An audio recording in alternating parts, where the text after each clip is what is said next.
O cérebro humano, uma das últimas grandes fronteiras. O cérebro é o dispositivo mais complicado que existe no universo. Aprendemos mais sobre ele nos últimos 5 anos do que nos últimos 5.000 anos. Nos últimos anos, saímos da Idade da Pedra. Pela primeira vez, podemos ver o que acontece no cérebro durante o sexo. Sabemos que o sexo acontece no cérebro, então algo muito forte deve ocorrer. O que torna alguns cérebros maus. Eu fiz uma lista. Limpar o quarto, parar de sair com mulheres, parar de matar. E existe mesmo a percepção extrasensorial. A tecnologia finalmente está desvendando os segredos do cérebro e explicando o comportamento humano. 3, 2, 1, até mais! Uhul! Ela ajuda especialistas a desenvolver novos métodos e máquinas para aumentar o poder do cérebro e revela o potencial ainda não explorado que todos temos em nossa mente.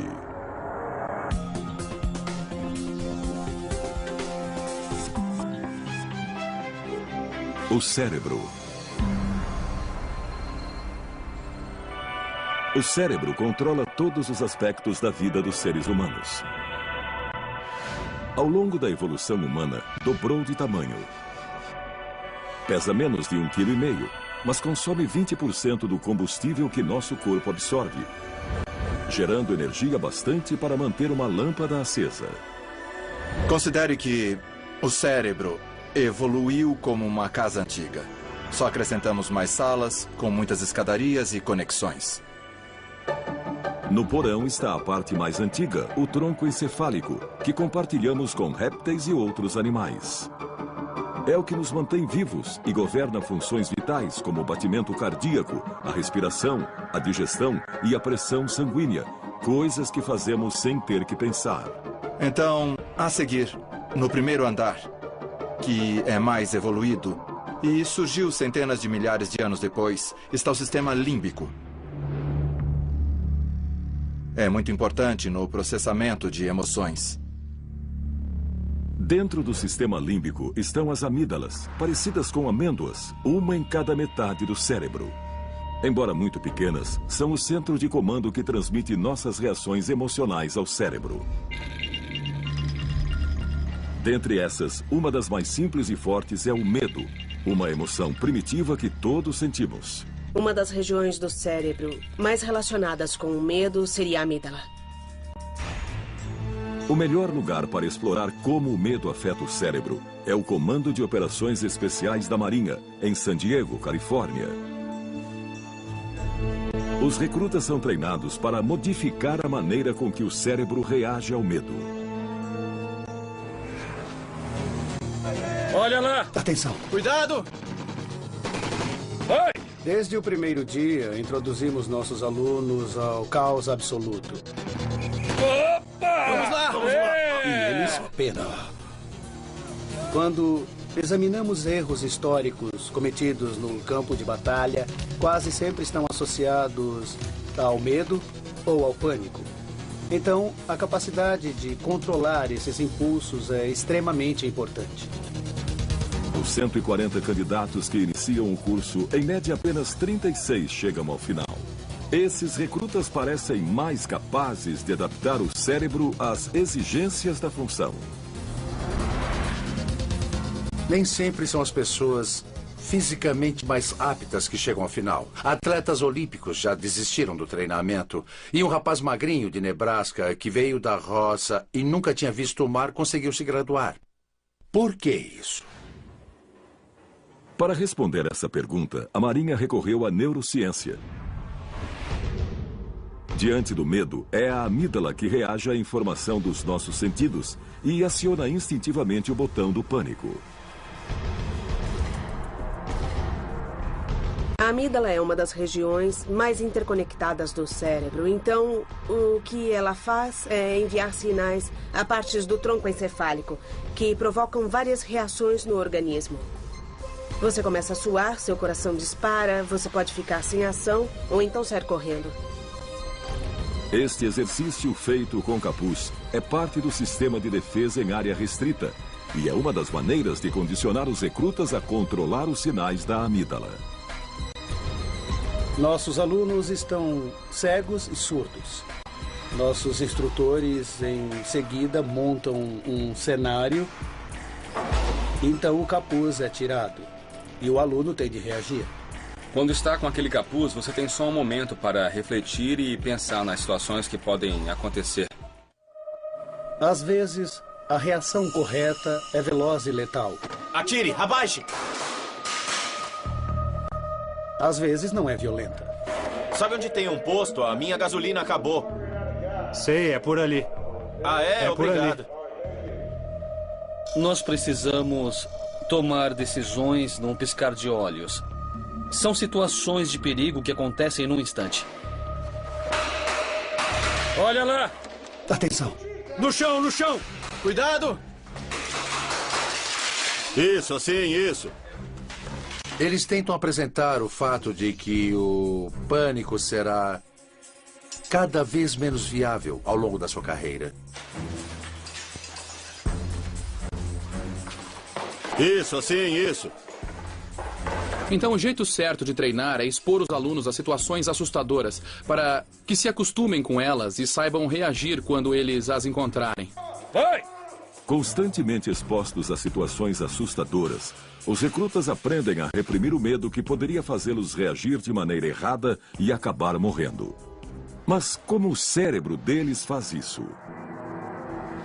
Os cientistas descobriram que, com a evolução humana, outra parte do cérebro, o córtex, também passou a processar o medo. A parte do cérebro que nos torna mais humanos é o córtex frontal.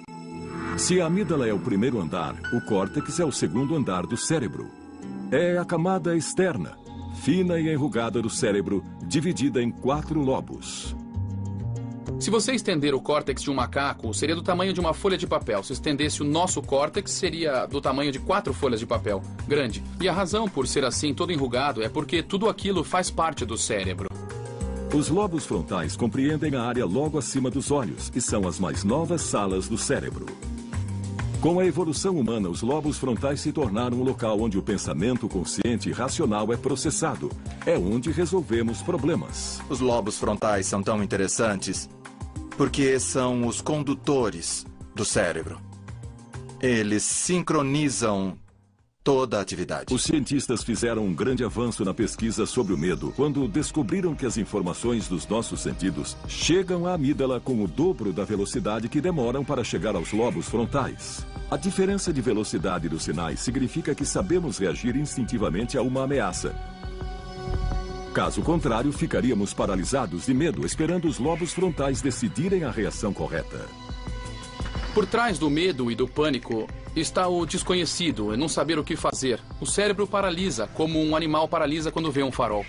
A amígdala pode mandar sinais de medo muito velozes, mas às vezes estão errados. Você rapidamente percebe que a situação não é de medo e você deixa de senti-lo. Esses sinais muito rápidos da amígdala podem ser controlados de cima para baixo. É onde entra o treinamento da Marinha, ensinando os recrutas a minimizar o delay e gerar reações rápidas e precisas às situações. Mãos ao alto. Vai, você também. Atenção. Cuidado. Vai, vai. Devido ao aumento da demanda por forças especiais, a Marinha continua desenvolvendo técnicas de treinamento cerebral para aumentar a velocidade. Vamos! Estamos aprendendo mais sobre o cérebro hoje do que em qualquer outra época da história, como ele é composto e como funciona. Avanços da neurociência ajudam a Marinha a reformular o treinamento dos recrutas. Continuem passando os comandos! Exercícios especiais podem melhorar as reações do cérebro em situações perigosas de combate. Vamos! Cuidado! Mas os candidatos precisam de algo mais para controlar um super medo, como de se afogar. A evolução teria pré-programado nosso cérebro para temer situações debaixo d'água. Por isso, é quase impossível controlar o forte impulso de emergir e respirar. E por isso, os recrutas penam tanto para passar no teste de competência subaquática.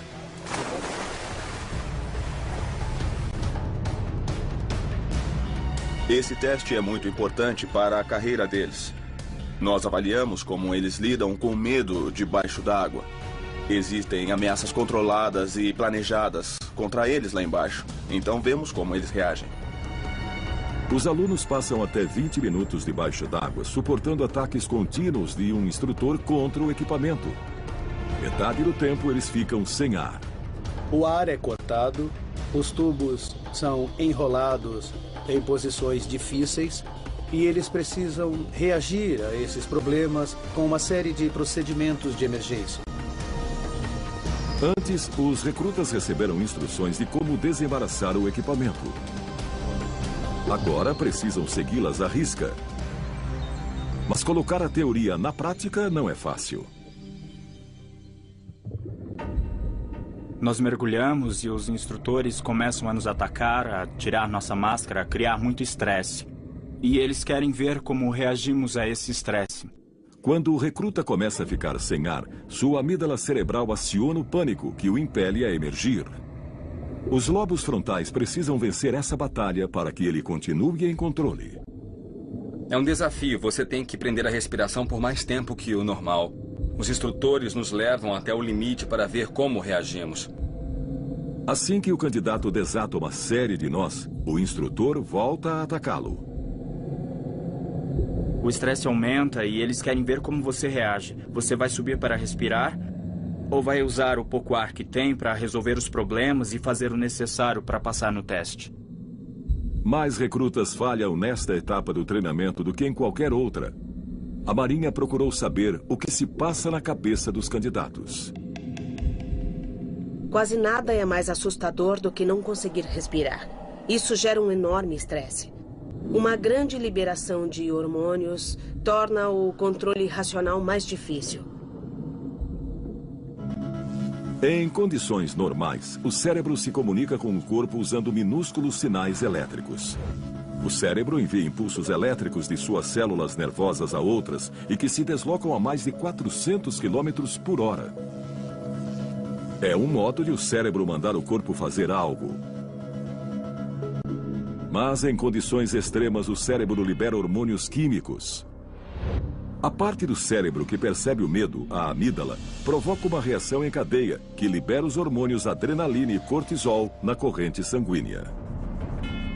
Esses hormônios agem como uma equipe da SWAT, preparando o corpo para a ação. Aceleram a respiração, o batimento cardíaco e a pressão sanguínea. Os sentidos ficam mais alertas, a memória mais aguçada e o corpo menos sensível à dor. Mas mesmo nesse estado de alerta extremo, o teste da piscina é difícil demais para muitos alunos. Sua mente está a 1000 por hora. Você vê seus amigos saindo da água. Ou eles passaram, ou eles foram reprovados. E você se pergunta, se ele foi reprovado, será que eu vou passar? Sua mente fica a 1000 por hora. O principal é você se concentrar no que você tem que fazer. Finalmente, o aluno termina a série de tarefas. Pode tocar o fundo, emergir para saber do instrutor se passou ou não no teste.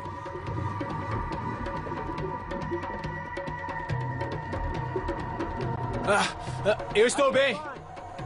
Poucos candidatos passam na primeira vez. Podem fazer 4 tentativas e a cada uma, a tensão aumenta. Geralmente, o candidato não passa por causa do pânico, por perder o controle debaixo d'água. Para alguns alunos, esse é o fim. Eles são excluídos do treinamento por mau desempenho. A Marinha queria ajudar os bons candidatos que tinham potencial para vencer esta etapa crucial do treinamento. Isso! Vai! Muito bem! Após consultar especialistas, eles criaram um revolucionário programa de resistência mental. Uma série de técnicas para aumentar a capacidade de controlar o medo, mesmo nas situações mais extremas. Precisam se preparar para quando estiverem lá. A dor e o frio vão maltratar vocês, mas precisam continuar. As técnicas em que estamos interessados são 4. Fixação de metas, ensaio mental, conversa interna e controle da excitação. Fixação de metas. Os cientistas acham que a fixação de metas auxilia os lobos frontais. Sendo os supervisores do cérebro, os lobos frontais são responsáveis pelo raciocínio e planejamento. Concentrar-se em metas específicas permite que o cérebro estruture o caos e mantenha a amígdala, o centro emocional do cérebro, em controle.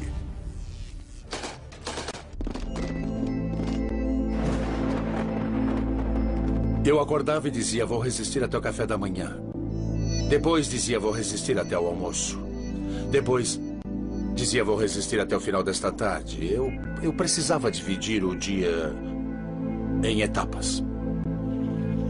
A segunda técnica, ensaio ou visualização mental, implica pensar continuamente numa atividade, para que seja mais natural quando for realmente executá-la.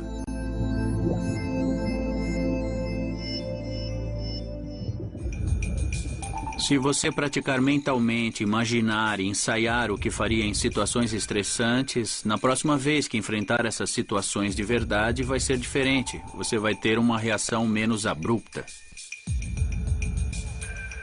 A terceira técnica, conversa interna, ajuda a focar os pensamentos do recruta.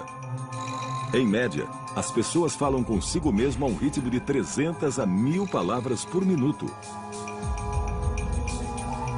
Se essas palavras forem positivas em vez de negativas, posso em vez de não posso, ajudarão a suprimir o sinal de medo enviado pela amígdala. Os lobos frontais estão sempre ligados, então é muito fácil pensar em algo difícil, algo ruim, como vou fracassar, o que estou fazendo aqui, não treinei bastante. O que fazemos é tentar substituir pensamentos ruins por pensamentos bons. Dois! A última técnica, controle da excitação, baseia-se na respiração. Respirar lentamente de propósito combate alguns dos efeitos do pânico. Expirar longamente, em particular, imita o processo de relaxamento do corpo e envia mais oxigênio ao cérebro para que possa funcionar melhor. Respirar é ótimo para se concentrar, mas somente até certo ponto, porque ao reagir ao medo, o cérebro estará acelerado.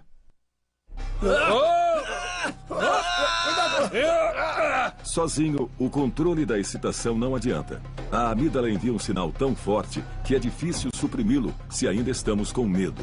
Mas combinar as 4 técnicas aumentou o índice de aprovações de candidatos de 1/4 para 1/3. A ideia de superar limites não é nova, mas essa é uma prova de que é possível treinar o cérebro e que a ciência descobriu como fazê-lo.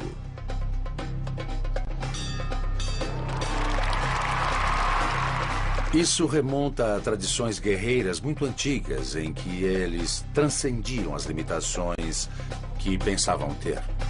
Vai, vai! Muito bem! Agora sou uma pessoa diferente. A autoconfiança aumenta muito. Você vê coisas e faz coisas que nunca teria imaginado antes.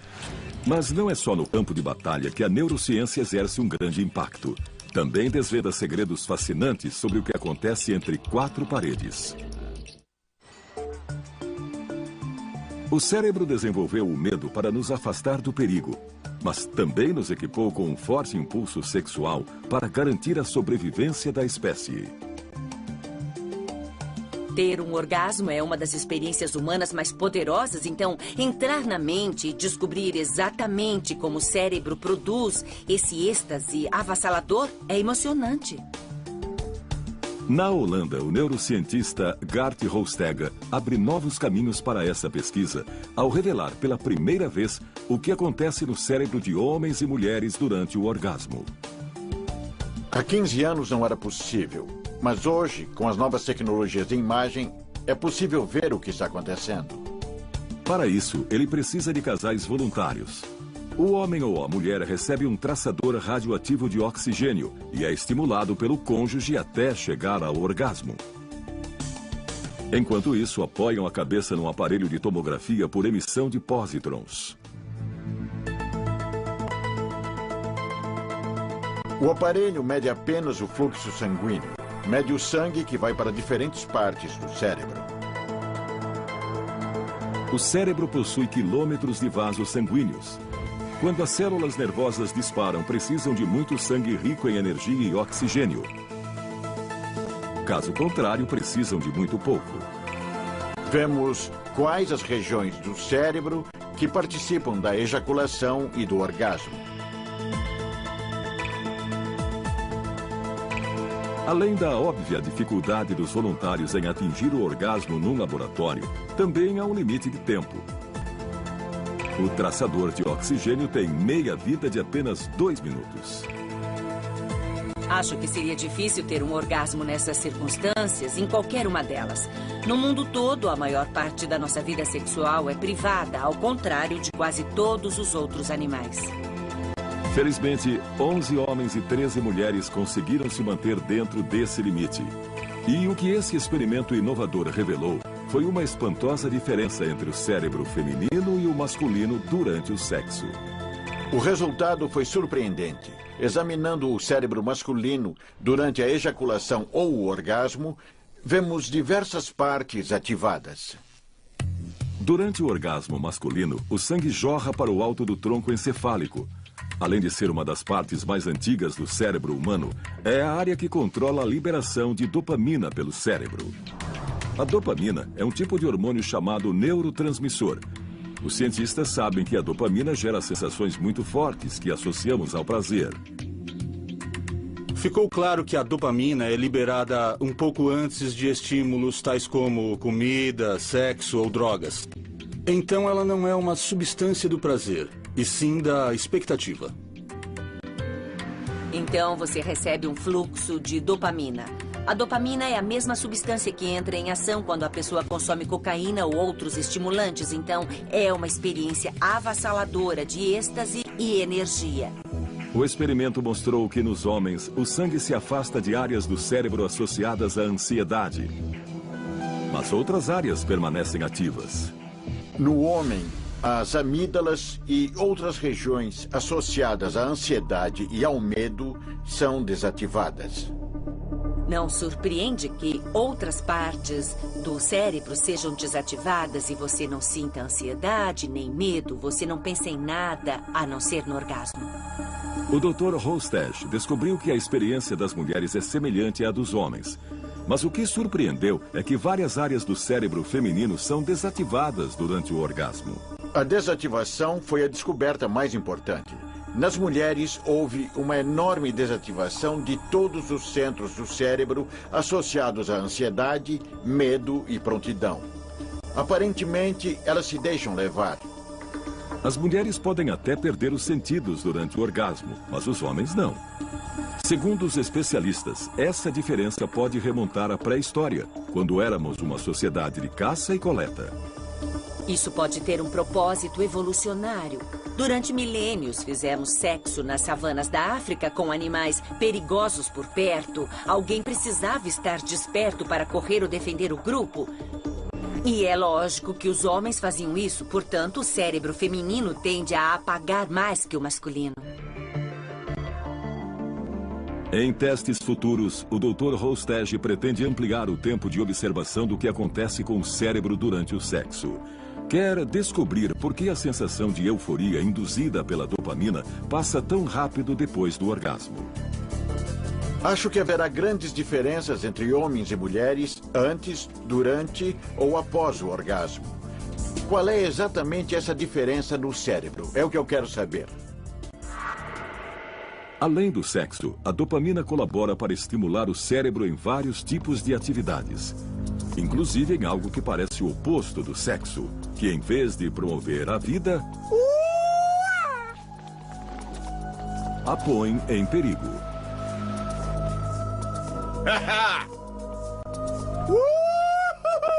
Porque a busca do prazer faz com que praticantes do base jump em Moab, Utah, queiram se atirar de um penhasco. Quase todos os penhascos daqui são extremamente altos e perigosos. Numa escala de 0 a 10, eu daria 8. Erros podem ser fatais. Base jump causa quedas fatais. Quando pulamos de 150 metros, temos 6 segundos para viver. E isso é radical? Pode ter certeza que é muito radical. Todos prontos? E se essa é a emoção máxima para alguns, por que não para todos? Essa emoção é essencial para a nossa felicidade. É uma sensação vibrante dentro de nós que faz com que a vida valha a pena.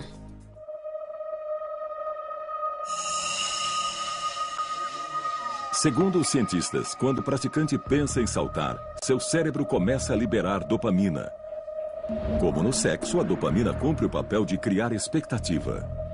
Mas, ao contrário do sexo, a amígdala cerebral não se desativa. Em vez disso, envia sinais de medo. Antes do salto, fico tremendo e nervoso. Minhas mãos começam a suar e 1000 coisas passam pela minha cabeça.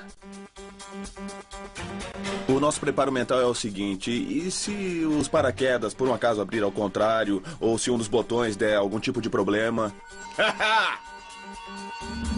Mesmo que eles estejam concentrados no salto em si, podem não perceber que o efeito da dopamina está presente durante todo o processo. Checou os anéis? Chequei sim. Ótimo. Nenhum está torto? Krista Christensen é uma novata no base jump. Eu tô me sentindo agitada, o meu coração tá batendo mais rápido, porque aquela checagem significa que tá chegando a hora. 3, 2, 1 e até mais. Ai, eu tô tão nervosa. É diferente de tudo que eu já fiz na minha vida, principalmente porque eu tenho medo de altura. Krista está nervosa porque sua amígdala, onde reside o medo de altura, está acionando o pânico diante de uma queda de 120 metros. Ai, tá bom. Uma pessoa não pode ficar mais fisiologicamente excitada. O sistema de estresse está toda, a adrenalina está sendo liberada, o que acelera o coração, hormônios estão sendo liberados, hormônios do estresse, como o cortisol, neurotransmissores, como a dopamina, estão sendo liberados devido à expectativa da euforia.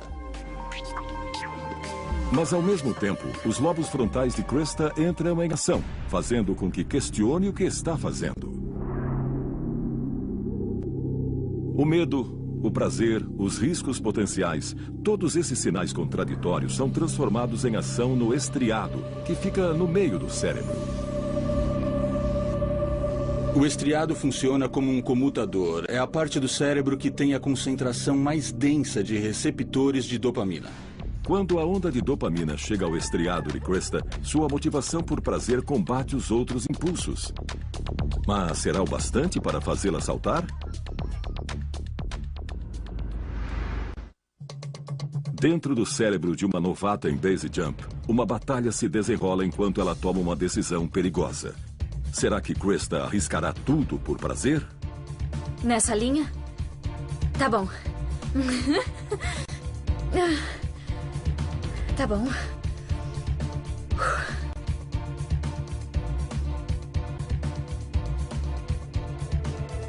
Vai.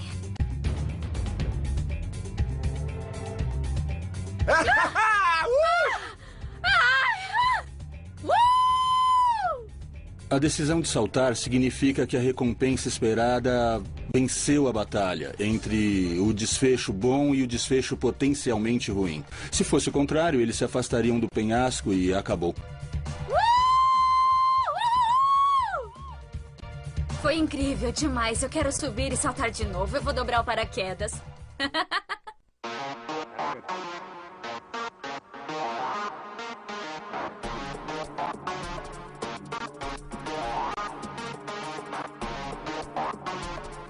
Assim que sobrevivem a um esbarrão com a morte, eles já se preparam para outro.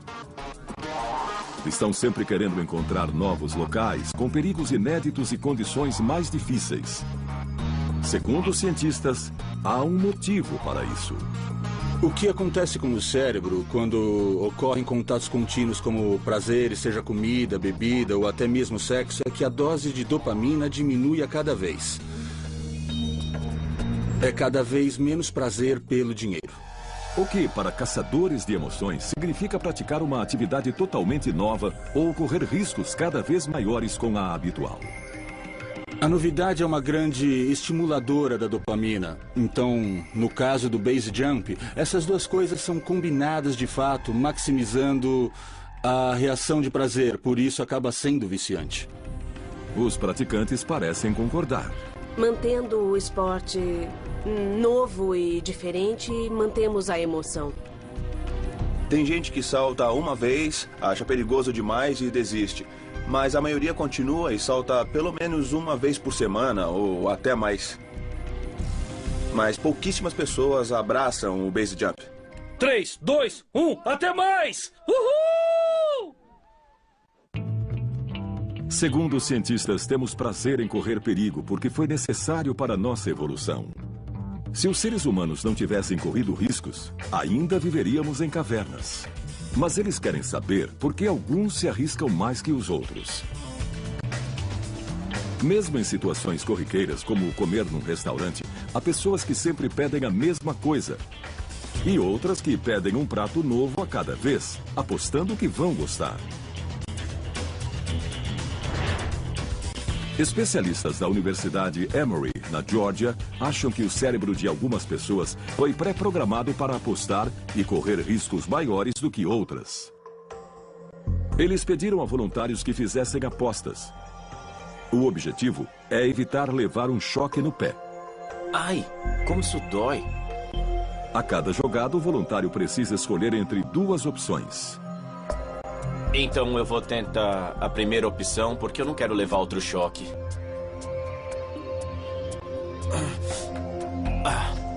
Eu levei outro choque.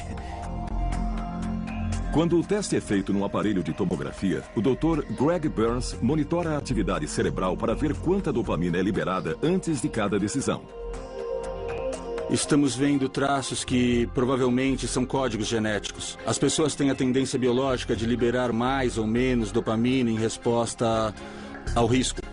E seus experimentos sugerem que as pessoas são coerentes ao tomar decisões. Ele até mesmo criou um programa de computador capaz de prever que opções as pessoas escolherão antes que o façam. Podemos fazer um modelo da reação cerebral às diferentes apostas. Chamamos de digital neural. Colocamos num algoritmo computacional e prevemos com alto grau de exatidão o que escolherão. Mesmo diferentes, parece que as pessoas possuem uma digital na tomada de decisões. Mas, segundo o Dr. Byrne, estamos longe de prever decisões complicadas. Uma coisa boa da neurociência é que, quanto mais nos aprofundamos na tomada de decisões, mais questões vêm à tona. Uma das questões que os cientistas estão estudando é como determinadas personalidades tomam decisões morais. Novas descobertas oferecem pistas para entender por que o cérebro de psicopatas permite que sejam cruéis. Todos fazemos algo errado de vez em quando. Na maioria das vezes, quando fazemos algo errado, nós não só sabemos como sentimos. Nós nos sentimos mal, sentimos culpa ou remorso. E essa é a sensação que impede que a maioria volte a fazer algo errado no futuro.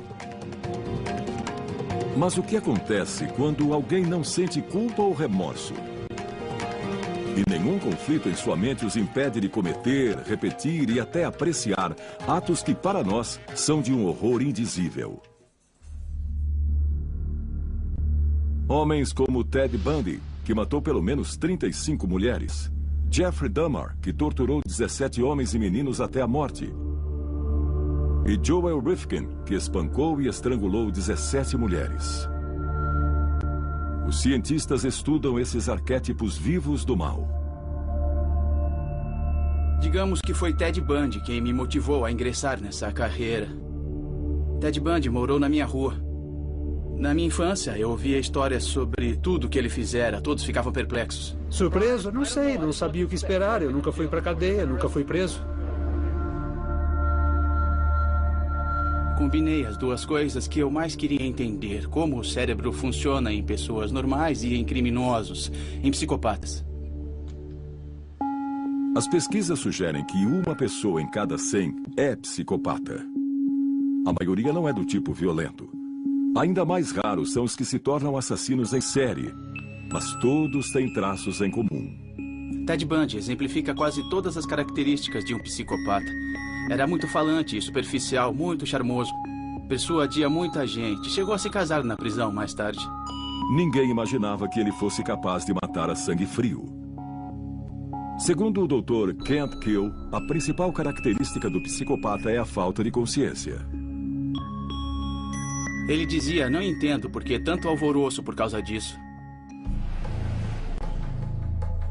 Bundy e Dahmer morreram, mas Joel Rifkin continua vivo e atrás das grades no norte de Nova York. Você sentiu culpa depois desses homicídios? Não, na verdade não. Depois de um homicídio ou dois, eu me senti mal, mas não culpado de verdade. Eu teria que me importar, mas não me importei. Isso é que é triste. Queremos entender por que não conseguem perceber que estão praticando esses horrores e prejudicando os outros.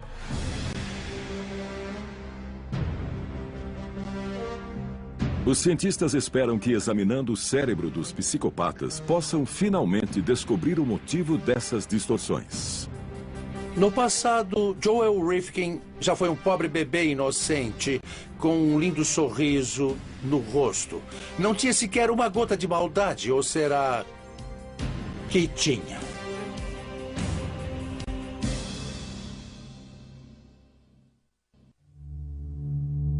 O que torna alguns cérebros maléficos? A resposta pode estar em experimentos inovadores realizados nas prisões do Novo México. Os cientistas estimam que 1 em cada 20 detentos tenha um distúrbio de personalidade que pode ser psicopata. Então, o que não faltam são casos para a pesquisa do Dr. Keel. Ele pretende desenvolver novos tratamentos, mas para isso, ele precisa descobrir qual a diferença desses cérebros. A meta ideal é ajudar a reduzir o impacto dessa doença, não só sobre o indivíduo, mas sobre a sociedade. Primeiro, ele entrevista os prisioneiros para identificar os que possuem tendências psicopatas. Vamos conversar sobre vários aspectos da sua vida. Vamos começar falando da escola, do seu trabalho, da sua família, das suas atividades criminais e de coisas que você fez. Os psicopatas têm traços comportamentais muito parecidos. Teve problemas na infância? O tempo todo. Eles têm temperamento impulsivo e nômade, mudam de um lugar para outro, de uma relação para outra. São sexualmente promíscuos e tendem a arranjar confusão. O tempo todo.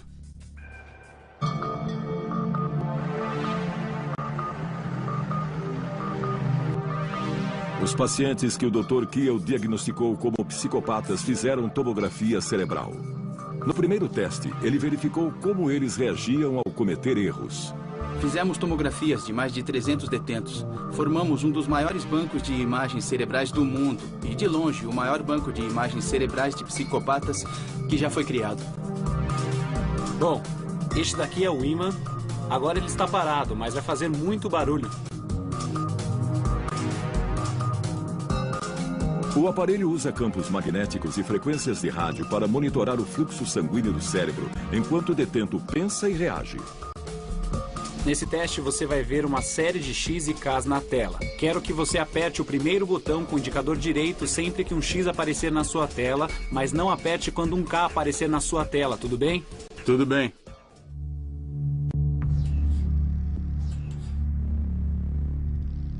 As duas letras aparecem tão rápido que é quase impossível para qualquer um acertar. É muito difícil. As pessoas cometem muitos erros, apertam botões na hora errada. Queremos saber como o cérebro deles reage a um erro e como se recupera desse erro. A atividade cerebral durante esse teste indica que os psicopatas não se importam tanto quanto os indivíduos normais quando cometem um erro. Mas isso não significa que não sejam inteligentes. O QI do assassino em série Joe Rifkin, por exemplo, é 128, o mesmo de apenas 3% da população. O mais espantoso é que têm inteligência acima da média em comparação ao resto da população carcerária, mas são muito esquentados e impulsivos, manipuladores e ardilosos. Eu já fui parado pela polícia com corpos no carro. Eu mentia e escapava da situação. Eu procurava um lugar para desovar os meus pacotes. Me perguntaram por que você está rodando por este bairro. Eu disse, eu me perdi, como faço para chegar a tal rua? Eu não tinha ideia do que falava, mas estava com um mapa. E era muito convincente.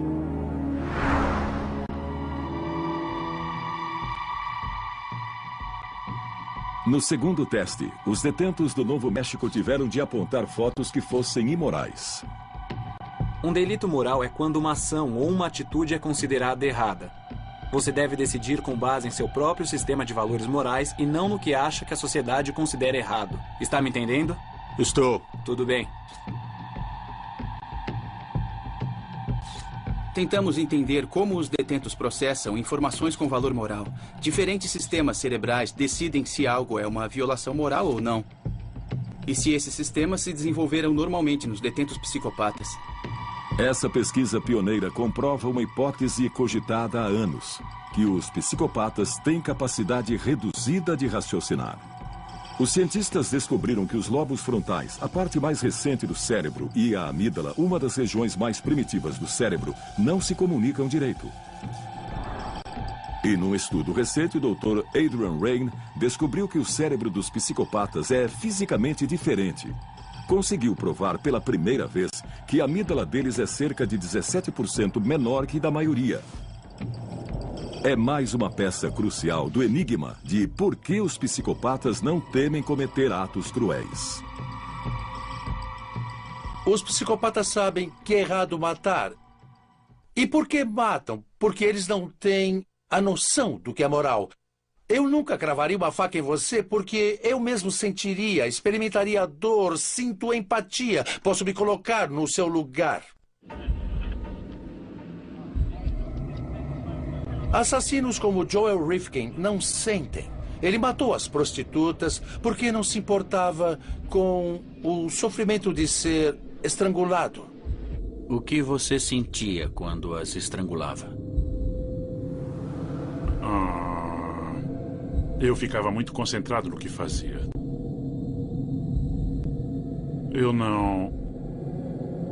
Eu praticamente não pensava em quase mais nada.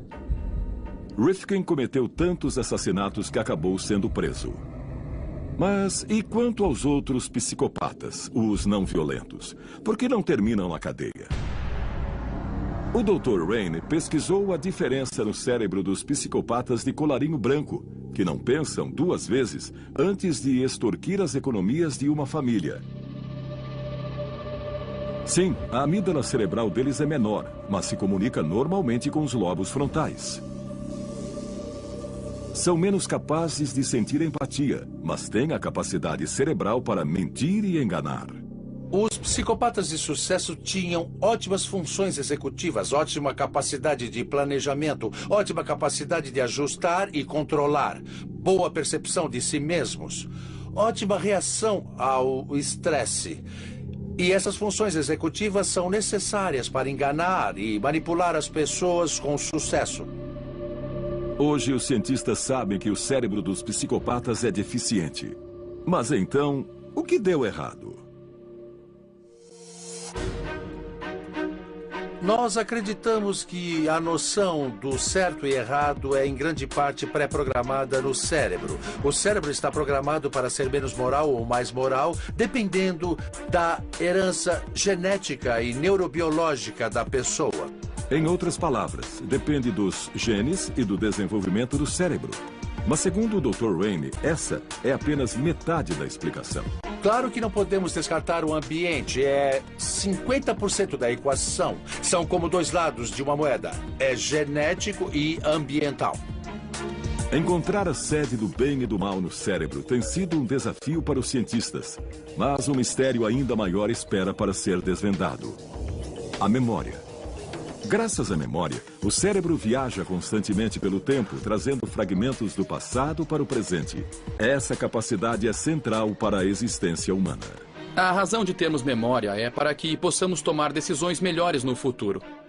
Ou seja, todo o nosso pensamento e nosso planejamento são ditados pela memória. Já entendemos bem o funcionamento de órgãos como o coração, mas os cientistas ainda tentam desvendar o mistério da memória. Um grande avanço ocorreu há 80 anos. Nos anos 20, o neurocientista Carl Lashley ensinou ratos a andar num labirinto. Depois, danificou partes dos cérebros deles para ver onde estava armazenada a memória do labirinto. E o que ele descobriu? Que não estava armazenada em lugar algum. É um sistema em rede e é extremamente complicado. De fato, o sistema é tão complexo que os computadores mais velozes não chegam nem perto da capacidade de armazenamento do cérebro, que os cientistas estimam conter 10 trilhões de bytes de memória. O cérebro é o dispositivo mais complexo que existe no universo. Tem 10 bilhões de células só no córtex, que é a parte externa. E só num pedaço pequeno do córtex, 1 milímetro cúbico, há mais conexões do que estrelas na Via Láctea. Todas essas conexões tornam o cérebro capaz de armazenar e recuperar enormes quantidades de dados de maneiras espantosas. Talvez a mais incrível e radical seja a chamada memória fotográfica ou mnemônica. Quando estudamos visão e memória na neurociência, ficamos fascinados pelos chamados mnemonistas. Eles têm uma memória incomparável. Lembram de tudo o que aconteceu. O artista britânico Stephen Wiltshire tem essa extraordinária capacidade. É capaz de lembrar de paisagens urbanas complexas e de reproduzi-las em detalhes. Para criar mais uma obra, ele subiu ao topo da Tower Bridge para ter uma visão de Londres. Ele só precisa de poucos minutos, já que sua memória visual da cena nunca se apagará. Eu fico aqui olhando os prédios e os arranha-céus. Eu gosto de ficar uns 20 minutos e depois desenhar de memória. Para entender como é prodigioso o dom de Stephen, vamos lembrar como a visão funciona. A visão é processada no fundo do cérebro, nos lobos occipitais ou córtex visual. Os dois olhos fornecem um campo de visão de 200 graus. São capazes de detectar 2.300 milhões de tons diferentes de cor. E, segundo os especialistas, enviam 72 gigabytes de informação por segundo para o cérebro, o equivalente a 18 mil faixas num iPod. Em sua galeria, Stephen começa a desenhar o que viu. Ele utiliza várias áreas do seu cérebro. Seus lobos parietais, em particular, agem para controlar sua manipulação do espaço e a coordenação mão-olho. A comparação com a paisagem revela a precisão sobrenatural do desenho. Em pouco mais de 1 hora, ele recriou o panorama. A obra será vendida por $4.000. O talento de Stephen é quase sobre-humano. Mas seu dom tem um custo. Ele sofre de síndrome de Savant, ou seja, seu cérebro se desenvolveu de modo diferente. A maioria não tem a capacidade que ele tem porque o cérebro está fazendo milhares de outras coisas. Estamos pensando na carreira, na hipoteca, no futuro, o que comprar no supermercado e assim vai. E, portanto, a rede neural se divide em várias tarefas diferentes. No cérebro de um savant, toda a rede neural está devotada para uma só coisa, como resolver um cubo mágico ou tocar piano. Por isso, ele tem deficiências em outros aspectos da vida, por exemplo, na capacidade de socializar. Gênios como Leonardo da Vinci, Mozart e Monet tinham uma memória incrível e especula-se que também eram autistas.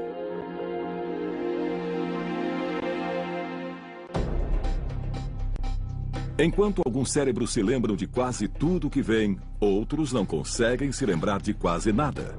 Eu nunca vi essa porcaria. Este é Clive Warren, o homem com o pior caso de amnésia do mundo. O que fazíamos antes de sentar no banco? Não faço ideia.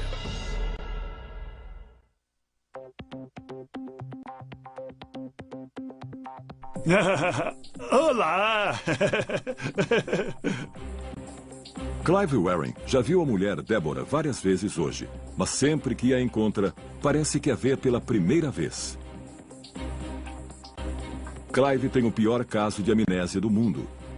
Seu intervalo de memória é de 30 segundos, no máximo. O que fazíamos antes de sentar no banco? Não faço ideia. Sabe que casa é aquela? Não. Você nunca viu? Não. Ele me disse que é como o estado entre acordar e dormir, aquele estágio intermediário, quando ainda não sabemos onde estamos. E o que você sabe? O quê? Não sei de nada. Nada? O dia e a noite são iguais. Eu nunca sonhei. Dia e noite são iguais? Um vazio o tempo todo. Clive era um aclamado maestro e musicólogo britânico, até que uma infecção viral se transformou em encefalite. Quando a inflamação aguda diminuiu, seu cérebro tinha sofrido uma séria lesão. Restara-lhe uma memória de curto prazo extremamente limitada. Clive não tem memória alguma de nada que lhe aconteceu desde que a ambulância o levou em março de 1985. E sua memória autobiográfica é tão vaga que quase não existe. Olha aqui. Sabe quem é? Eu não lembro. Veja ele ali. Meu filho. Seu filho, isso mesmo. É Anthony. E esses são os filhos dele. Os filhos dele? É. Eu entendo. E estão bem maiores agora. Embora as memórias estejam espalhadas por todo o cérebro, há uma parte que é a chave para o processo de armazenamento e recuperação, o hipocampo, dentro do sistema límbico. Sabemos disso porque, sem o hipocampo, novas memórias não se formam. Há pelo menos 2 tipos de memória no cérebro. São as memórias de curto e de longo prazo. A memória de curto prazo ocorre quando eu lhe dou meu telefone e você precisa lembrá-lo durante alguns segundos para discá-lo. A memória de longo prazo envolve coisas como sua infância, onde você estudou, o que fez hoje. Elas integram a memória de longo prazo. Mas o Clive tem uma memória de curto prazo bastante limitada. Ele não consegue passar do curto prazo para o longo prazo. Não é capaz de cimentar a atividade de curto prazo em algo na estrutura física do seu cérebro.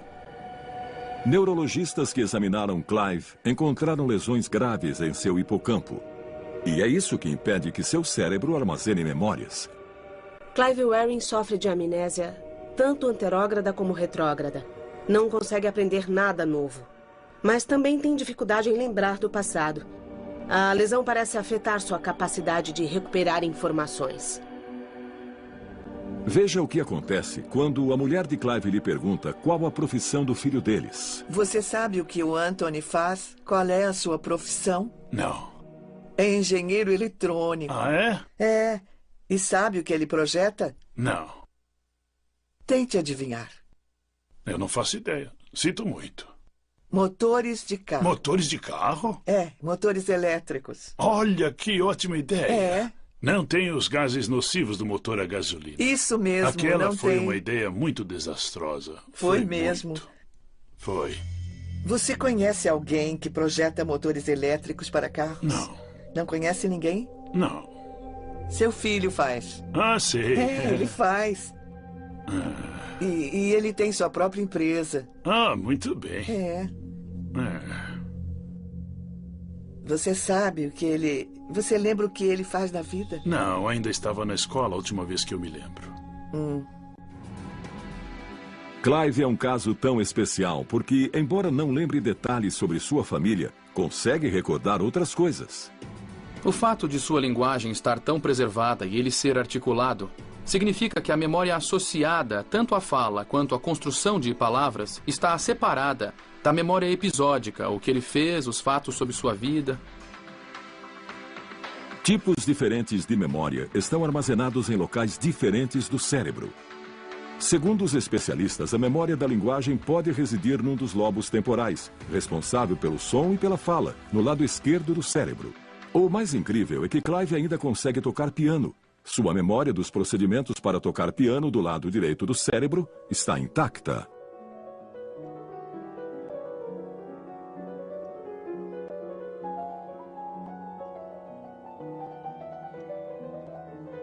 Quando toca piano, Clive encontra um contínuo, encontra um impulso que o transporta através do tempo.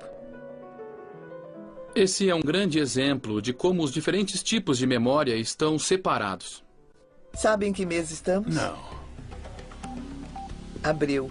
Abril? Abril, o mês Seu é abril. aniversário é mês que vem. Hoje Clive parece animado, mas nem sempre foi assim. Eu nunca vi essa porcaria. Use a sua inteligência.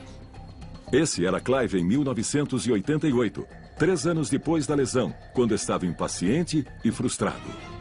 Nos primeiros 10 anos, Clive viveu num mundo em que dizia as mesmas coisas sem parar. Devido à sua ansiedade, ao medo, ao horror da sua situação. Ele queria anotar cada momento de que tinha consciência.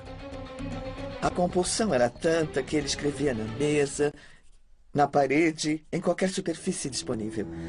Quem acha que escreveu? Não sei. Acho que nem os médicos. Deve ter sido Não, você. não fui eu. Quer me ouvir? Quando eu digo não, é não. As páginas do seu diário estão cheias de exclamações e palavras riscadas. Mas com o passar do tempo, sua raiva se aplacou. Ele começou a mudar depois de cerca de 14 ou 15 anos. Começou a lembrar de coisas por mais tempo. Seu humor mudou. Débora atribui essa mudança à sua fé e suas orações. Os cientistas têm outras explicações. Sabemos que o cérebro muda fisicamente. E isso se chama plasticidade. Está sempre reescrevendo o seu circuito elétrico. O cérebro das crianças é extremamente plástico. Por isso, crianças aprendem línguas e a tocar instrumentos com tanta facilidade. Agora estamos descobrindo que o cérebro adulto é muito mais plástico do que pensávamos. Então, quando uma pessoa sofre lesão cerebral, outras partes do cérebro podem mudar e assumir as funções faltantes. Este ano, Débora achou que Clive não precisaria mais de seu diário. Quando ele olhava os dias, semanas e meses anteriores e via que escrever apenas a mesma coisa várias vezes, ele ficava angustiado e resolvemos afastar o diário e ver se ele sentia sua falta. Para surpresa de todos, após escrever no diário todos os dias durante 23 anos, Clive não o pediu de volta. A necessidade compulsiva de registrar cada momento de consciência havia passado. Os cientistas aprenderam muito sobre a memória estudando Clive, mas também adquiriram dados valiosos sobre outras funções cerebrais que contribuem para a identidade de uma pessoa. Muitos dizem que a memória nos torna quem somos, mas acabei descobrindo que isso é um grande erro. A personalidade de Clive, graças a Deus, está intacta. Quer um café? Ah, sim, eu quero. Seria ótimo. Eu sabia que gostaria. Ele é engraçado e muito compassivo. Vamos, me leve para o paraíso. Ele não sabe nada a seu respeito, mas ele é quem ele é. É o mesmo Clive. Quanto mais aprendemos sobre o cérebro, mais entendemos como é decisivo em todos os aspectos da nossa vida, inclusive nos esportes profissionais. A performance no esporte depende do cérebro. Não era assim no passado. Durante toda a história do esporte, não se ligava para o cérebro.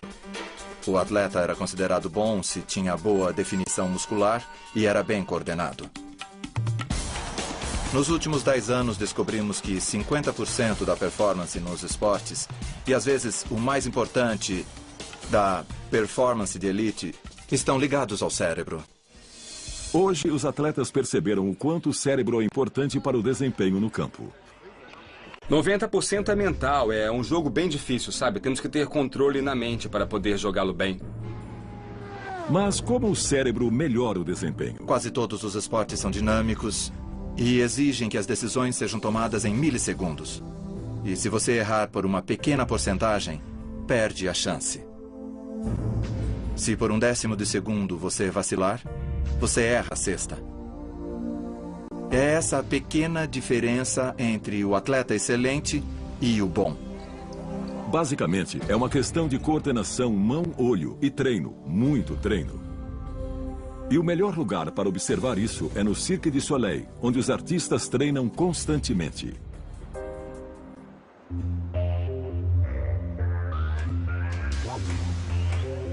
Usamos os lobos frontais para aprender como executar uma atividade, mas a área do cérebro que mais se beneficia com o treino é o cerebelo, no fundo do cérebro.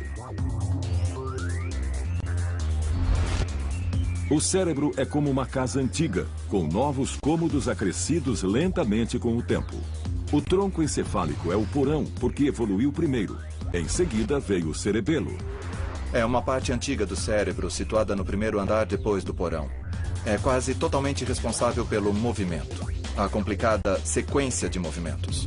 O cerebelo envia sinais a 100 bilhões de células nervosas do corpo, que por sua vez dizem aos músculos o que queremos que façam. O lobo frontal monitora a atividade, mas na maior parte do tempo se afasta e permite que o cerebelo e o resto do cérebro se envolvam com esse comportamento que foi treinado tantas vezes. Os cientistas acham que os lobos frontais simplesmente não conseguem acompanhar o processamento de informações necessário para desempenhar uma tarefa de alto nível. Por isso, o cerebelo assume com sua memória de procedimento a mesma que Clive Rearing usa para tocar piano. A ideia é que você pode ir até um arquivo e pegar uma memória motora que você já praticou. E hoje se sabe por que a prática leva à perfeição. Quanto mais treinamos, mais o cerebelo sabe exatamente que nervos e músculos acionar a cada vez. Na psicologia do esporte, calcula-se que é preciso 10.000 horas de prática contínua para chegar a um alto nível de habilidade. Níveis tão altos de habilidade podem fazer com que o músculo adquira uma memória que guia uma sequência de contrações e distensões. Mas o cérebro continua essencial. Com lesão cerebral, não haverá muita atividade. É claro que é preciso um corpo intacto, que a fisiologia funcione. No basquete é bom ser alto. No hipismo é melhor ser baixo. Mas o cérebro de todos esses atletas precisa estar sincronizado com a atividade atlética. Mas além do treino e do biotipo adequado, é preciso que o cérebro desempenhe outra função vital nos esportes. Imagine um halterofilista tentando erguer um peso extraordinário. Precisa ter os músculos muito desenvolvidos. Enquanto os soldados da Marinha usam uma técnica de respiração para se acalmar, os atletas precisam variar o nível de estímulo. Os cientistas esportivos chamam esse processo de modulação da excitação. Vemos a modulação da excitação como um botão de volume do cérebro. Mais uma vez, é a amígdala cerebral no sistema límbico que controla a resposta emocional. Nesse caso, ela nos estimula a competir. Quando o cérebro estava evoluindo, era assim que o homem se preparava para caçar. Mas a amígdala precisa ser acionada. Um modo simples de fazer isso é com estímulos sensórios, como palmas e gritos de torcidas. Você pode controlar isso externamente, com barulhos altos, dando um tapa em alguém. Por quê? Porque esses mecanismos sensórios atingem o primeiro andar do cérebro. Então, muitas vezes nos esportes, as pessoas usam isso intuitivamente. Gritam alto, isso, vai, vai, vai. Essa foi incrível! Os atletas precisam se posicionar quando o jogo começa. Estão num nível alto de excitação. Porque o basquete é um esporte de contato. Precisam empurrar. Precisam lutar pelos rebotes. É quase uma guerra simulada. É isso aí! Muito bom! É, muito bom! É isso aí! Quando o nível de excitação está alto e é preciso baixar, e isso é tão difícil quanto elevá-lo, talvez até mais difícil. Aê! Demais, hein? De repente o jogo para, e eles vão para os lances livres. O jogador precisa se acalmar e se concentrar em poucos segundos. Dentro do cérebro do atleta, os lobos frontais precisam suprimir rapidamente a reação da amígdala para acalmar as emoções, relaxar o corpo e baixar o batimento cardíaco para que ele tenha mais chances de acertar a cesta. Isso é difícil porque o corpo pode estar estimulado demais ou os lobos frontais podem estar distraídos por pensamentos nervosos, como o medo do fracasso. Se esses pensamentos forem muito fortes, podem voltar ao sistema límbico e acionar o sentimento de medo. Isso tornaria extremamente difícil se concentrar para desempenhar uma ação complicada.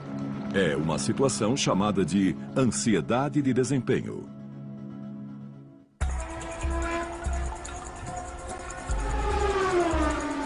A ansiedade de desempenho é a grande culpada pelo baixo desempenho esportivo. E o atleta de sucesso a controla totalmente. Fique longe da linha branca. É difícil baixar o batimento cardíaco, focar e se concentrar no que você precisa fazer, porque é tudo tão caótico que você só quer correr o máximo possível. Mas é preciso relaxar e tentar ficar frio. Fique longe da linha branca, Graham. Fique longe da linha branca. Se errar, as consequências podem ser fatais. Se você perder a concentração por um segundo sequer, pode acontecer um acidente. A velocidade pode chegar a 370 km por hora. A essa velocidade, tudo pode acontecer. Quando você bate no muro, bate forte.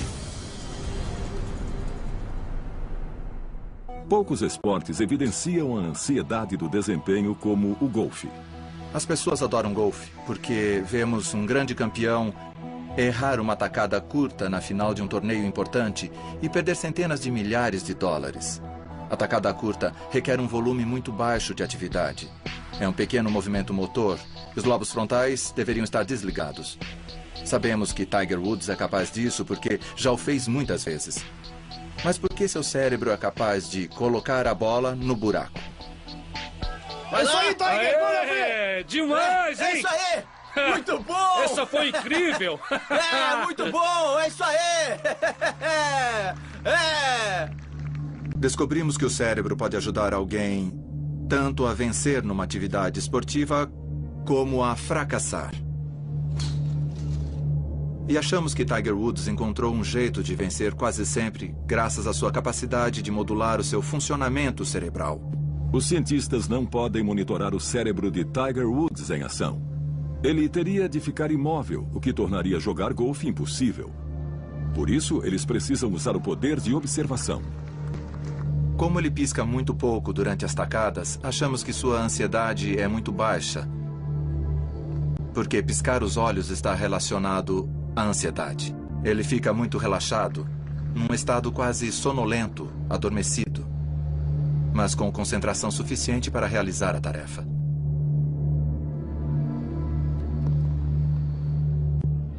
Atletas chamam essa sensação especial de entrar na zona, quando seus movimentos parecem fluir sem esforço consciente. É a combinação suprema de prática envolvendo o cerebelo, concentração dos lobos frontais e baixa ansiedade da amígdala cerebral, no sistema límbico. É realmente difícil entrar nessa zona. Eu acho que se eu conseguir controlar a minha respiração, se eu conseguir torná-la mais lenta, conseguirei desacelerar o meu coração. Quando isso acontece, eu fico totalmente consciente de tudo e os 5 sentidos agem da melhor maneira possível. Segundo os cientistas, o cérebro se concentra tanto que consegue bloquear ou ignorar qualquer dado irrelevante. Cérebro e corpo começam a agir em perfeita sincronia. Não apenas os atletas, mas todas as pessoas querem entrar nessa zona. É uma coisa tão admirável conseguir focar todo o cérebro em uma só tarefa que, quando você faz isso, coisas incríveis acontecem. Você pensa e toma decisões com maior clareza. Quando estou nesse momento, tudo ao meu redor se torna lento e eu posso controlar o que eu penso, o que eu vejo, quais pensamentos entram na minha mente. E é isso que me dá a maior chance de sucesso. Esse pode ser o modo máximo de controle do cérebro sobre o corpo. Mas para alguns, a capacidade do cérebro vai mais além. Fui puxado para cá. É a ideia de que o cérebro tem um sexto sentido. Tá me dizendo para falar ou de Staten Island... É onde eu moro. Certo, eu vou te dizer exatamente o que ele tá me mostrando. Você passa por uma ponte, por um pedágio e pega a primeira estrada à esquerda. Eu moro. Tá certo.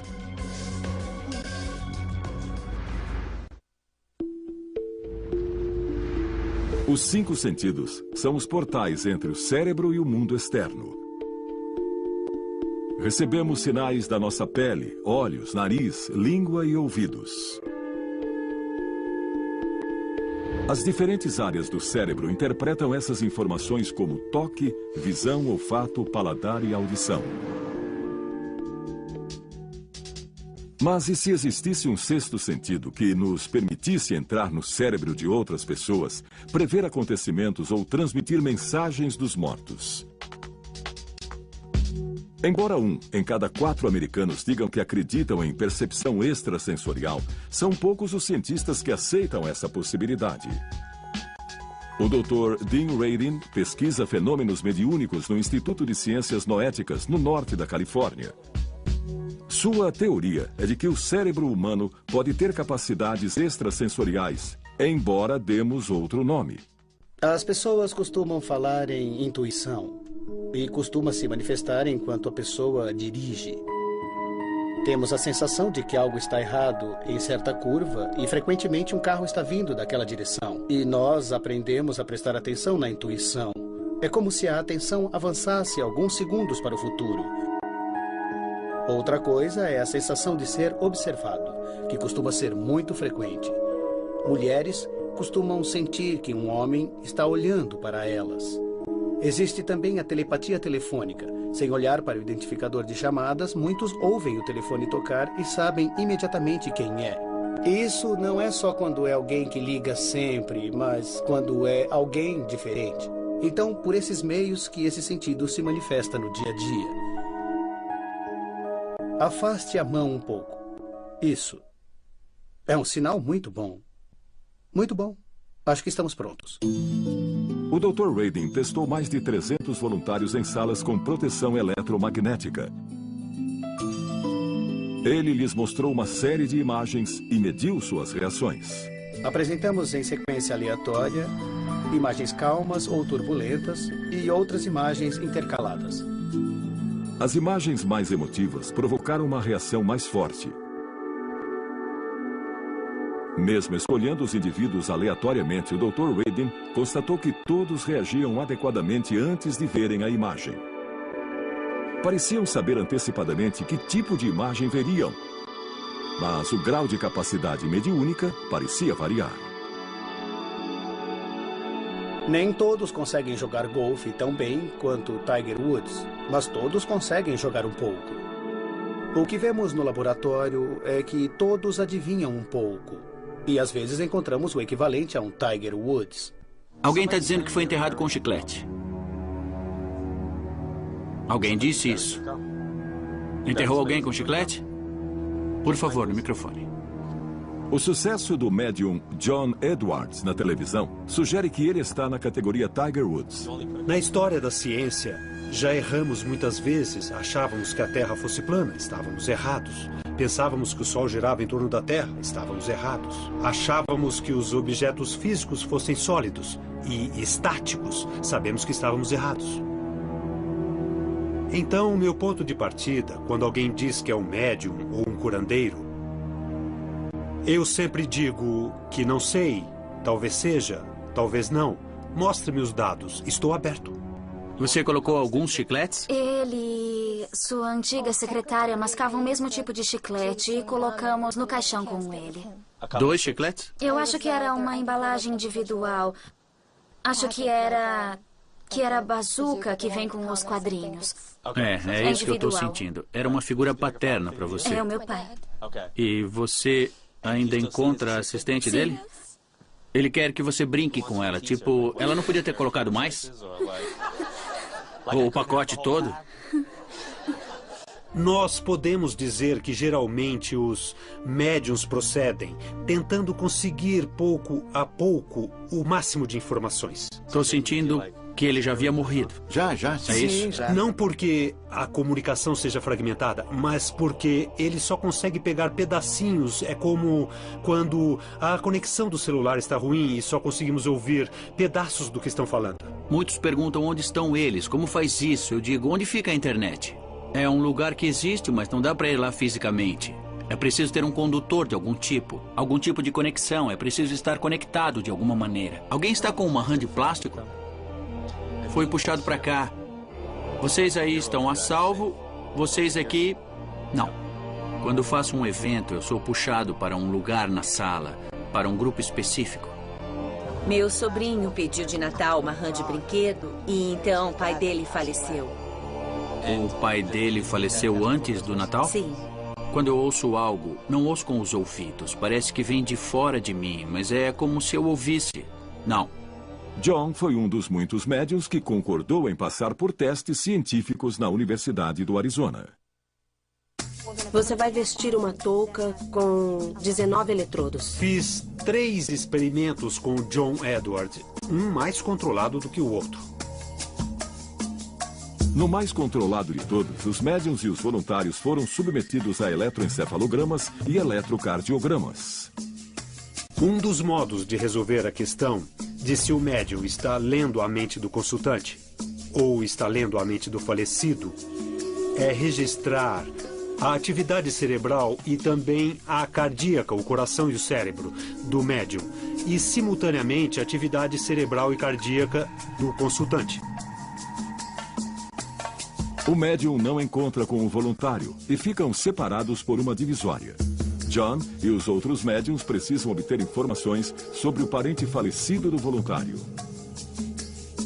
Vou dizer o que estou vendo, ouvindo e sentindo e pedirei que confirme simplesmente dizendo sim ou não. Tá bom. Bom, eles estão pedindo que eu fale sobre uma figura masculina ao seu lado. Pode ser seu marido ou um irmão que partiu. Está entendendo? Estou sim. Na verdade, são 2, são 3. Eu sentei com algumas pessoas e não consegui ouvir nada. Sabe, eu não ouvi absolutamente nada. Eles quiseram saber o porquê. Eu disse, eu não sei. Talvez seja eu não sei. Então eu tirei 0 nessa. Às vezes, John consegue informações corretas. Ou o consultante acha que ele estava errado e depois vê que estava certo. Ou o consultante não sabe a resposta, precisa entrar em contato com amigos e parentes e então descobre que ele estava correto. E vimos isso no experimento também. O índice de acertos de John variou entre 80% e 90%. E os aparelhos mostraram que suas ondas cerebrais e seu coração não estavam acompanhando os dos voluntários. Descobrimos que o coração de John, na verdade, saía de sincronia com o do voluntário, o que significava que sua atenção estava em outra parte. Querem que eu fale de um cachorro que tem o nome de um cantor? Eu não sei o se... meu cachorro Jagger. Jagger? É. E ele tá precisando de um banho. Ele tá cheirando meio mal mesmo. Com base nos experimentos científicos que realizei com John, eu cheguei claramente à conclusão que John é um verdadeiro médium. Os chamados experimentos com o além continuam muito controvertidos entre a comunidade científica, em parte porque levantam mais perguntas do que as respondem. No momento, do ponto de vista científico, não sabemos como médiums verdadeiros como John Edward fazem o que fazem. A hipótese de trabalho que usamos no laboratório é a de que todos nós temos energia. Essa energia continua como a luz de estrelas distantes. E no caso de John e outros médiums, o cérebro e a consciência funcionam como uma antena e um receptor. O que eles fazem é aprender como captar os sinais que estão presentes, manter o ruído baixo e então receber esses sinais sutis. O conceito de que a realidade é um tecido conectado do qual fazemos parte por estarmos aqui é semelhante a algo como a força de Guerra nas Estrelas. Obi-Wan, algumas vezes, sente de repente uma perturbação na força quando um planeta explode. De certo modo, percebe ondas pelo espaço e tempo e consegue senti-las diretamente. O fenômeno chamado percepção extrasensorial provavelmente opera de modo semelhante. A física tem um nome para essa conexão à distância. Chama-se entrelaçamento quântico. No momento, é só uma teoria que está sendo aplicada a elétrons e moléculas. Os cientistas ainda não sabem se podem aplicá-la ao cérebro. Mas a descoberta que pode confirmar a percepção extrasensorial pode vir antes que imaginamos. É muito difícil prever quando essas coisas acontecerão. Eu diria talvez 20 anos. Algum momento entre amanhã e 20 anos. E se pudéssemos turbinar o cérebro usando máquinas? E dar o próximo salto evolucionário numa só geração ao invés de em muitas? Inovação radical é a meta de programas financiados pela semi-secreta Agência de Projetos de Pesquisas Avançadas de Defesa, ou DARPA. A missão deles é ser os pensadores, ou então os cientistas visionários do Departamento de Segurança Nacional. E produziram tecnologias extraordinárias que nos parecem naturais, além da internet, o mouse do computador e o bombardeiro stealth. Eles chamam os cientistas mais brilhantes do país e lhes pedem para fazer a ciência atual avançar 30, 40 anos. Eles dão grandes saltos. A DARPA está financiando um desses projetos na Universidade Columbia, em Nova York. Lá, os cientistas desenvolvem um programa de computador que ajuda o cérebro a processar informações visuais a incríveis velocidades. A sociedade moderna nos bombardeia com informações. Podem ser imagens da televisão, imagens da internet, no trabalho, e isso está se tornando excessivo. Precisamos saber com que imagens vale a pena perder tempo e quais podemos ignorar. A visão por computador acoplado ao córtex pretende aliar o melhor de dois mundos, a versatilidade do cérebro humano e a velocidade do computador. É difícil pedir a um sistema de visão computadorizada que encontre algo engraçado, fora do comum ou suspeito. É mais fácil para uma pessoa fazer isso. Mas os sistemas de visão computadorizada são muito rápidos. A questão é como tornar um processador visual humano mais rápido. Nesse exemplo, as imagens são de fotos aéreas de Seul, na Coreia do Sul. O analista procura heliportos. O método antigo e lento exigiria uma busca metódica por milhares de fotos individuais para marcar cada heliporto. No novo método, o analista usa uma touca de eletroencefalograma. Dezenas de eletrodos detectam a atividade cerebral elétrica logo abaixo da superfície do crânio. No processamento cerebral normal, o córtex visual extrai detalhes de uma cena. As informações são enviadas aos lobos frontais para a tomada de decisões. Depois, o córtex motor gera uma resposta, o clique de um mouse ou o movimento dos olhos.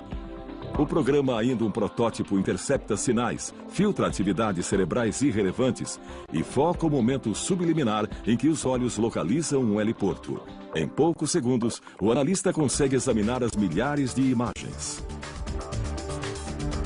Embora ele possa não ter consciência disso, seu cérebro identifica com extrema precisão as poucas fotos que contêm heliportos para que possam ser marcadas depois.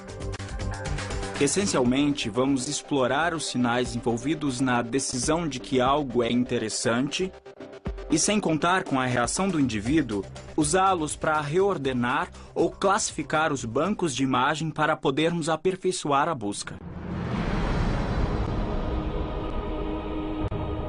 Essa tecnologia que acelera a visão permite que o analista trabalhe 4 vezes mais rápido. Pode ser adaptada para ajudar pilotos de caça a tomar decisões em centésimos de segundos ou para melhorar o exame de fitas de segurança pela polícia.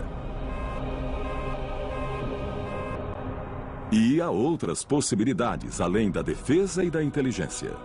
Uma interessante aplicação potencial em que há uma grande entrada de informações pode ser a bolsa de valores ou trading. Muitas vezes os corretores assimilam informações através de várias telas. Algo pode lhes chamar a atenção, mas eles não podem cuidar disso naquele momento. Então o corretor pode marcar a informação que chamou sua atenção para que possa ser processada por outra pessoa mais tarde. A pesquisa médica também pode se beneficiar com esses recursos, e equipes de propaganda podem usá-los para registrar a primeira reação das pessoas a um produto ou campanha. Uma empresa de videogame na Califórnia já está trocando o controle manual pelo poder do cérebro. Um fone de ouvido semelhante a um eletroencefalograma capta a atividade elétrica cerebral, bem como contrações dos músculos faciais. Os sinais são traduzidos para comandos na tela. Os jogadores erguem rochas e derrotam vilões não com um clique, mas com o pensamento. O potencial futuro dos assistentes de dados pessoais implantados, ou PDAs, é quase inimaginável. Com a idade, nos preocupamos com nossa capacidade de lembrar de nomes e rostos. Encontraremos maneiras de compensar essa perda da memória que evoluiu naturalmente. No futuro, teremos aparelhos que farão isso para nós. Acho que acabaremos tendo um Facebook na cabeça. Nesse ponto, será muito difícil saber onde nós terminamos e onde a tecnologia começa. Na Universidade de Duke, na Carolina do Norte, os neurocientistas já estão dando esse próximo passo. Implantaram eletrodos no cérebro de um macaco e isolaram os sinais relacionados a andar. Durante um experimento recente, um macaco andou numa esteira enquanto sua atividade cerebral foi enviada pela internet ao Japão, para controlar instantaneamente a marcha de um robô humanoide. O macaco ganhou petiscos por fazer o robô andar. Depois, a esteira foi desligada. Querendo ganhar mais petiscos, o macaco manteve o robô andando, usando apenas seus pensamentos. E houve um avanço semelhante na Universidade de Pittsburgh, na Pensilvânia. Macacos equipados com pequenos sensores no cérebro aprenderam a controlar um braço mecânico e a usá-lo para pegar petiscos. As implicações para a medicina serão tremendas. Para as pessoas amputadas, para os tetraplégicos, terão a capacidade de movimentar braços e pernas robóticos e assim poderão interagir com o ambiente como não haviam podido fazer antes. Pode haver esperança no futuro para alguém como Clive Waring, cuja lesão cerebral não permite que processe novas memórias? Eu não me lembro de sentar neste banco. É novidade para mim. Pesquisas hoje feitas com ratos podem criar um dia um hipocampo sintético para humanos. Se pudermos fazer isso em teoria, poderemos de fato introduzir novas memórias instantaneamente, como fazemos todos os dias com chips de computadores. Que tal se, em vez de demorar meses e meses para aprender uma nova língua, pudéssemos baixar um dicionário básico do idioma, ou se, estando a primeira vez no lugar, em vez de ter de carregar o guia turístico, aquele livro incômodo, e parar no meio da calçada toda hora para ver onde estamos indo, baixar um mapa rudimentar no nosso cérebro da nova cidade que estamos visitando e dos monumentos que vamos conhecer. Drogas sendo desenvolvidas para soldados permitirão que permaneçam acordados por 2 ou 3 dias sem nenhum efeito nocivo. Uma nova classe de remédios, chamados ampaquines, ajuda o neurotransmissor glutamato a agir melhor no cérebro cansado, melhorando assim a memória, o aprendizado e a cognição. Esses remédios podem um dia ser usados no cotidiano. A falta de sono geralmente significa tendência para cometer erros. Acho que poderemos resolver esse problema. Pessoas que precisam trabalhar a noite toda poderão dispensar o sono e funcionar muito bem, assim como alunos estudando para exames e pessoas que precisam cruzar fusos horários como parte de seu trabalho. No futuro próximo, os cientistas esperam aperfeiçoar tomógrafos cerebrais portáteis. Diodos emissores de luz instalados numa faixa lançarão luz nos lobos frontais para detectar a atividade cerebral. Essa informação seguirá para uma unidade do tamanho de um baralho. Em vez de deitar num enorme aparelho de ressonância magnética, os usuários poderão saber o que aconteceu em seu cérebro quando, por exemplo, praticam esportes. Poderemos examinar o cérebro de superatletas como Federer, ou Agassi, ou Tiger Woods, e ver que não são necessariamente diferentes anatomicamente, mas funcionalmente são diferentes na maneira com que processam informações. A segunda aplicação é que poderemos usar essa nova tecnologia para ajudar os atletas a desempenhar melhor até sua capacidade. Essa tecnologia de imagens ainda está engatinhando. É usada amplamente há menos de 20 anos, comparado com os mais de 100 anos do raio-x. Mas seu limite é a nossa imaginação. As imagens do cérebro que obtemos hoje são incríveis, mas ainda rústicas. Não são tão nítidas. Hoje estão dizendo, não seria ótimo se conseguíssemos imagens do cérebro mais refinadas, mais nítidas, mais profundas, mesmo a nível molecular? É a próxima fronteira dessa tecnologia. Já sabemos bastante sobre o cérebro, mas ainda resta muito a descobrir. Ainda há muitas questões em aberto sobre o cérebro e são surpreendentemente simples. Como a memória é armazenada? Como ela é reconstruída? Por que o cérebro dorme e sonha? O que é a inteligência? Por que as pessoas têm dons e talentos diferentes? Como nós percebemos o mundo? Como o cérebro representa o tempo? O que é a consciência? Se conseguirmos responder essas perguntas ao longo de talvez mais uma geração, o que isso significará para o cérebro? Um órgão tão complexo, mas ao mesmo tempo tão movido por instintos primitivos. Nós evoluímos num mundo muito diferente do mundo em que vivemos hoje. E agora temos de nos adaptar. Para mim, o maior mistério da neurociência hoje é como adaptar nosso cérebro para o século XXI e depois. Importante no processamento de emoções. Dentro do sistema límbico estão as amígdalas, parecidas com amêndoas, uma em cada metade do cérebro. Embora muito pequenas, são o centro de comando que transmite nossas reações emocionais ao cérebro. Dentre essas, uma das mais simples e fortes é o medo, uma emoção primitiva que todos sentimos. Uma das regiões do cérebro mais relacionadas com o medo seria a amígdala. O melhor lugar para explorar como o medo afeta o cérebro é o Comando de Operações Especiais da Marinha, em San Diego, Califórnia. Os recrutas são treinados para modificar a maneira com que o cérebro reage ao medo. Olha lá! Atenção! Cuidado! Vai! Desde o primeiro dia, introduzimos nossos alunos ao caos absoluto. Opa! Vamos lá! Vamos lá! E eles penam. Quando examinamos erros históricos cometidos no campo de batalha, quase sempre estão associados ao medo ou ao pânico. Então, a capacidade de controlar esses impulsos é extremamente importante. Dos 140 candidatos que iniciam o curso, em média apenas 36 chegam ao final. Esses recrutas parecem mais capazes de adaptar o cérebro às exigências da função. Nem sempre são as pessoas fisicamente mais aptas que chegam ao final. Atletas olímpicos já desistiram do treinamento. E um rapaz magrinho de Nebraska, que veio da roça e nunca tinha visto o mar, conseguiu se graduar. Por que isso? Para responder essa pergunta, a Marinha recorreu à neurociência. Diante do medo, é a amígdala que reage à informação dos nossos sentidos e aciona instintivamente o botão do pânico. A amígdala é uma das regiões mais interconectadas do cérebro, então o que ela faz é enviar sinais a partes do tronco encefálico. Fina e enrugada do cérebro, dividida em 4 lobos.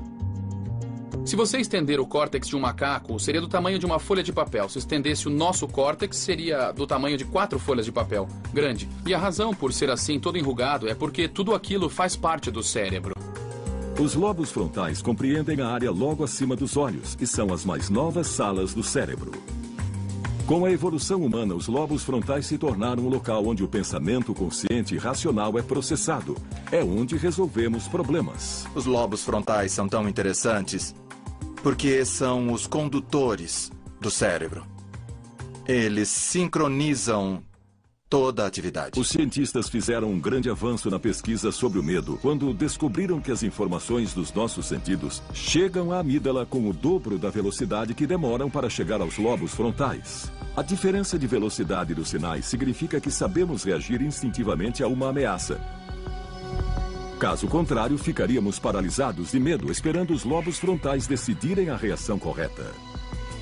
Por trás do medo e do pânico está o desconhecido, não saber o que fazer. O cérebro paralisa, como um animal paralisa quando vê um farol.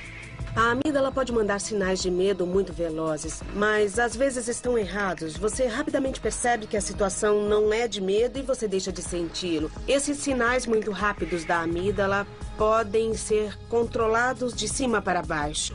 É onde entra o treinamento da Marinha, ensinando os recrutas a minimizar o delay e gerar reações rápidas e precisas às situações. Mãos ao alto. Vai, você também. Atenção. Cuidado! Vai, vai! Devido ao aumento da demanda por forças especiais, a Marinha continua desenvolvendo técnicas de treinamento cerebral para aumentar a velocidade. Vamos! Estamos aprendendo mais sobre o cérebro hoje do que em qualquer outra época da história, como ele é composto e como funciona. Avanços da neurociência ajudam a Marinha a reformular o treinamento dos recrutas. Continuem passando os comandos! Exercícios especiais podem melhorar as reações do cérebro em situações perigosas de combate. Vamos! Cuidado! Mas os candidatos precisam de algo mais para controlar um super medo, como o de se afogar. A evolução teria pré-programado nosso cérebro para temer situações debaixo d'água. Por isso, é quase impossível controlar o forte impulso de emergir e respirar. E por isso, os recrutas penam tanto para passar no teste de competência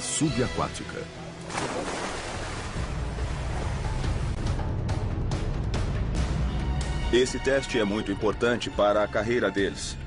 Nós avaliamos como eles lidam com medo debaixo d'água. Existem ameaças controladas e planejadas contra eles lá embaixo. Então vemos como eles reagem. Os alunos passam até 20 minutos debaixo d'água, suportando ataques contínuos de um instrutor contra o equipamento. Metade do tempo eles ficam sem ar. O ar é cortado, os tubos são enrolados em posições difíceis e eles precisam reagir a esses problemas com uma série de procedimentos de emergência. Antes, os recrutas receberam instruções de como desembaraçar o equipamento. Agora precisam segui-las à risca. Mas colocar a teoria na prática não é fácil. Nós mergulhamos e os instrutores começam a nos atacar, a tirar nossa máscara, a criar muito estresse. E eles querem ver como reagimos a esse estresse. Quando o recruta começa a ficar sem ar, sua amígdala cerebral aciona o pânico que o impele a emergir. Os lobos frontais precisam vencer essa batalha para que ele continue em controle. É um desafio. Você tem que prender a respiração por mais tempo que o normal. Os instrutores nos levam até o limite para ver como reagimos. Assim que o candidato desata uma série de nós, o instrutor volta a atacá-lo.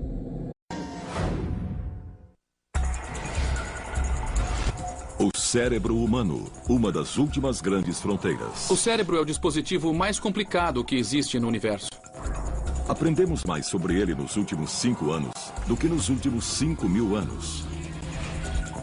Nos últimos anos, saímos da Idade da Pedra. Pela primeira vez, podemos ver o que acontece no cérebro durante o sexo. Sabemos que o sexo acontece no cérebro, então algo muito forte deve ocorrer. O que torna alguns cérebros maus. Eu fiz uma lista. Limpar o quarto, parar de sair com mulheres, parar de matar. E existe mesmo a percepção extrasensorial. A tecnologia finalmente está desvendando os segredos do cérebro e explicando o comportamento humano. 3, 2, 1, até mais! Uhul! Ela ajuda especialistas a desenvolver novos métodos e máquinas para aumentar o poder do cérebro e revela o potencial ainda não explorado que todos temos em nossa mente.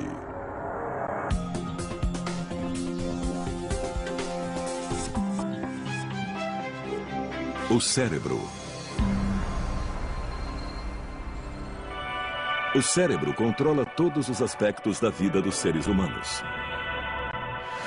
Ao longo da evolução humana, dobrou de tamanho. Pesa menos de 1,5 kg, mas consome 20% do combustível que nosso corpo absorve, gerando energia bastante para manter uma lâmpada acesa. Considere que o cérebro evoluiu como uma casa antiga. Só acrescentamos mais salas, com muitas escadarias e conexões. No porão está a parte mais antiga, o tronco encefálico, que compartilhamos com répteis e outros animais. É o que nos mantém vivos e governa funções vitais como o batimento cardíaco, a respiração, a digestão e a pressão sanguínea, coisas que fazemos sem ter que pensar. Então, a seguir, no primeiro andar, que é mais evoluído e surgiu centenas de milhares de anos depois, está o sistema límbico. É muito... Que provocam várias reações no organismo. Você começa a suar, seu coração dispara, você pode ficar sem ação ou então sair correndo. Este exercício feito com capuz é parte do sistema de defesa em área restrita e é uma das maneiras de condicionar os recrutas a controlar os sinais da amígdala. Nossos alunos estão cegos e surdos. Nossos instrutores, em seguida, montam um cenário. Então, o capuz é tirado e o aluno tem de reagir. Quando está com aquele capuz, você tem só um momento para refletir e pensar nas situações que podem acontecer. Às vezes, a reação correta é veloz e letal. Atire, abaixe! Às vezes, não é violenta. Sabe onde tem um posto? A minha gasolina acabou. Sei, é por ali. Ah, é? Obrigado. Nós precisamos tomar decisões num piscar de olhos. São situações de perigo que acontecem num instante. Olha lá! Atenção! No chão, no chão! Cuidado! Isso, assim, isso. Eles tentam apresentar o fato de que o pânico será cada vez menos viável ao longo da sua carreira. Isso, assim, isso. Então, o jeito certo de treinar é expor os alunos a situações assustadoras para que se acostumem com elas e saibam reagir quando eles as encontrarem. Vai! Constantemente expostos a situações assustadoras, os recrutas aprendem a reprimir o medo que poderia fazê-los reagir de maneira errada e acabar morrendo. Mas como o cérebro deles faz isso? Os cientistas descobriram que, com a evolução humana, outra parte do cérebro, o córtex, também passou a processar o medo. A parte do cérebro que nos torna mais humanos é o córtex frontal. Se a amígdala é o primeiro andar, o córtex é o segundo andar do cérebro.